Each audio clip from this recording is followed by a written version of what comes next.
నమ్మకం కలగాల, ప్రజల నాయకులకు నమ్మల్ల, ప్రజా వ్యవస్థలో ఏదైనా ఒక మంచి పరిపాలన వల్ల దోచుకునేది ఎవరు చెప్పాడా? ఎవరు ఇచ్చారు అధికారం మీరు ప్రజా డబ్బులు దోచుకునేదానికి? నేను మీకు సూటిగా చెప్తున్నాను, ఈరోజు ఆ పార్టీలో ఊరు పేరు తెలియని వాళ్ళు కూడా ఈరోజు ఏ స్థాయికి వెళ్ళిపోతున్నారు. దానికి కారణం ఏమంటే 20 కోట్లు, 25 కోట్లు, 30 కోట్లు ఇచ్చేస్తే వాళ్ళకు రెడ్ కార్పెట్, సంవత్సరాల కొద్దీ గాడిద చాకరీ చేసిన వాళ్ళకు మాత్రం వాళ్ళకి ఏ మాత్రం పదవులు ఉండరు. వాళ్ళ అర్హత వచ్చి చెప్పుల మూల మనుషులు వాళ్ళు ఫ్లాగుల మూల అవే కానీ జెండాల మూల కానీ వాళ్ళకి ఇక్కడ అర్హత లేదు. నేను చెప్తున్నాను, తెలుగుదేశం పార్టీ ఒక బీద పార్టీ, ఒక బడుగు బలహీన వర్గాల పార్టీ, రాష్ట్ర క్షేమం కోసం పనిచేస్తున్న పార్టీ. దాదాపు 14 సంవత్సరాలు పనిచేసిన పెద్దలు నారా చంద్రబాబు నాయుడు గారికి ఎక్కడ ఏ ప్యాలెస్ లేదు, ఎక్కడ 200 గదులు ఉన్న ఇల్లు లేవు. ఆయన ఉన్న కాడికి ఏమున్న పార్టీ ఆఫీస్ బాగుంది, హైదరాబాద్ లో పార్టీ ఆఫీస్ బాగుంది, ఎవరైనా వస్తే మాట్లాడే సందర్భం ఉంది. 4 సంవత్సరాలు దాదాపు మీకు తెలుసో లేదో 2019 నుంచి 2023 వరకు మార్చి ఏప్రిల్ వరకు ముఖ్యమంత్రి గారు ఎవరికి కలవలేదు.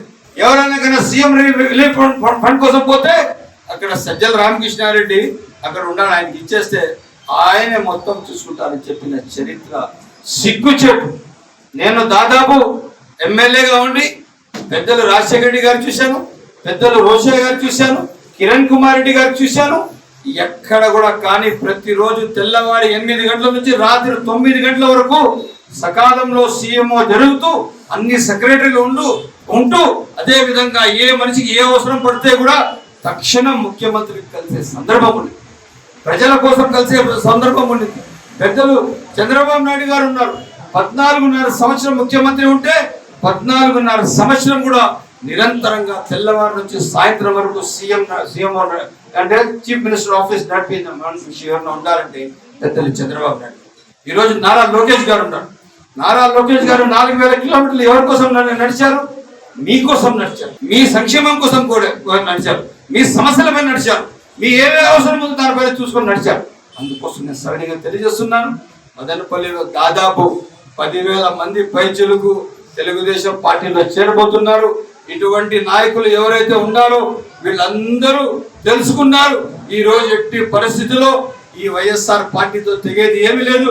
వీళ్ళు మంచి ఎవరికి చేరు, ఇంకా చేసేది ఒకటే, పోలీస్ శాఖ వాళ్ళకి పెట్టుకొని వాళ్ళ ద్వారా పెద్దలను చలాయిస్తారు. నోటిఫికేషన్ వచ్చినాక పోలీస్ శాఖ కూడా వాళ్ళకు మంచి మర్యాద ఇవ్వాలని ఉన్నారు, తప్పకుండా ఇస్తారని చెప్పి తెలియజేస్తూ ఈ రోజు ఇంత పెద్ద ఎత్తున ఇచ్చేసిన నా కుటుంబ సభ్యులకు అందరికీ నేను మనస్ఫూర్తిగా ఆహ్వానిస్తాను. జీవితాంతం మీకు రుణపడి ఉన్నాను. మీరు ఏ సమస్య అయినా కూడా నేను మీతో ఉన్నానని చెప్పి సమయంగా తెలియజేస్తూ ఈ రోజు పార్టీలో చేరబోతున్న దాదాపు అకులప్ప గారు, రాజా ప్రశాంత్ గారు, రాజశేఖర్ గారు, చంద్రశేఖర్ గారు,